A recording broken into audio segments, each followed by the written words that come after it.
क्या मुख्य उद्देश्य? धरने जैसा कि हमने पूर्व ही शासन को सूचित किया था कि मध्य प्रदेश सरकार ने सामान्य प्रशासन विभाग द्वारा गोरकेला जी जो सुप्रीम कोर्ट के अधिवक्ता हैं उनसे पदोन्नत नियम 2017 में तैयार कराया था, और जिसमें गोरकेला जी ने सुप्रीम कोर्ट के रिटायर्ड जस्टिस मिस्टर सिंघवी और सुप्रीम हाई कोर्ट के retired chief justice mister Gupta ji से ओपिनियन लिया था, और उन्होंने अपने ओपिनियन में कहा था कि नियम सुप्रीम कोर्ट के डिसीजन एवं संविधान के मुताबिक है, लेकिन आज दिनांक तक लागू नहीं किया उसको। और ये एक ऐसा नियम लाया है कि ना सुप्रीम कोर्ट के नियम के मुताबिक है, ना ही संविधान के मुताबिक है, और ये ना ही मुख्यमंत्री जी के मंशा के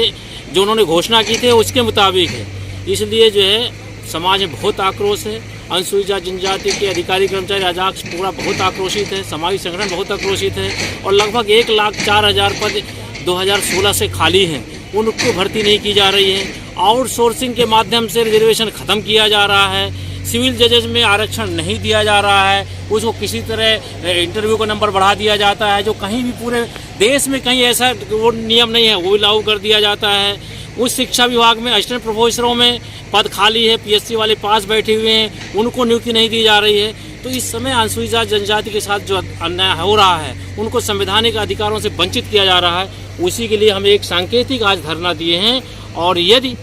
मध्य प्रदेश शासन हमारी मांगों को पूरा नहीं करेगा तो मध्य प्रदेश अजाक्स पूरे प्रदेश में एक बार पूरे रैली निकाल के ज्ञापन देगा, अन्यथा फिर भोपाल में जाम कर देगा। सर, सीएम से क्या बातचीत करेंगे आज के ज्ञापन को लेकर?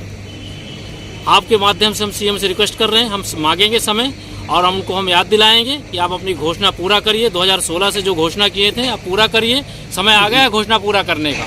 कुमार बेन, जिला अध्यक्ष भोपाल, मध्य प्रदेश अजाक्स।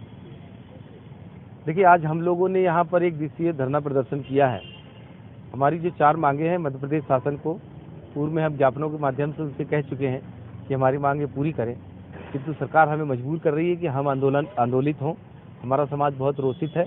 बहुत दुखित है और बहुत आंदोलन करने के लिए उतावला है, किंतु हम लोग संविधान को मानने वाले लोग हैं, इसलिए हम संवैधानिक तरीके से अपनी मांग को सरकार के समक्ष रखना चाहते हैं। मैं आपके माध्यम से कहना चाहता हूं कि हमारी जो 4 मांगे हैं, पहली है कि पदोन्नति में आरक्षण लागू हो,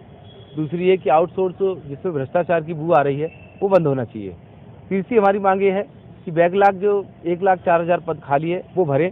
और चौथी हमारी मांग है कि जो बच्चों को समय पर छात्रवृत्ति नहीं मिलती है उसके कारण बच्चों की जो शिक्षा है बहुत प्रभावित होती है। आज आपको सड़क पर आना पड़ा, काफी लंबे समय से शासन में अनिर्णय की स्थिति बनी हुई है,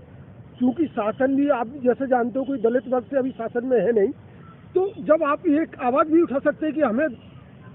प्रतिनिधित्व दिया जाए, हमें शासन दिया जाए, ताकि हम फिर करके दिखाएं जब आप 15 साल से शासन में नहीं कर पा रहे हैं। देखिए, प्रजातंत्र है, प्रजातंत्र में हम किसी से नहीं कह सकते कि शासन हमको दें, पर हम अपने प्रतिनिधित्व की लड़ाई जरूर लड़ रहे हैं,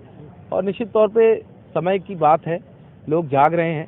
समझ रहे हैं सब चीज़ों को, वक्त आएगा तो उसका भी जवाब दिया जाएगा। आउटसोर्स कंपनी के लिए क्या कहना है? देखिए, आउटसोर्स में सबसे बड़ी चीज़ ये है कि उसमें आउटसोर्स एज एक तरह भ्रष्टाचार का एक वो है, मुद्दा है,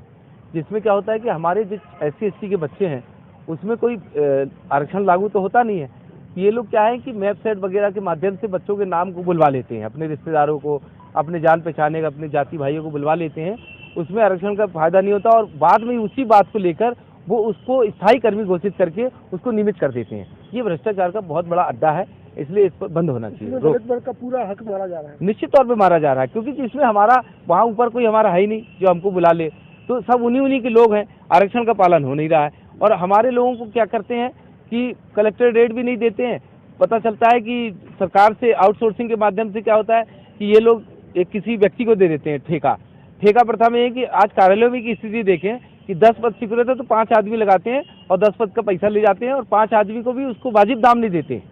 इसका हम लोग शोषण भी बहुत शारीरिक, मानसिक सभी प्रकार का शोषण है, इसलिए हम इसका विरोध करते हैं।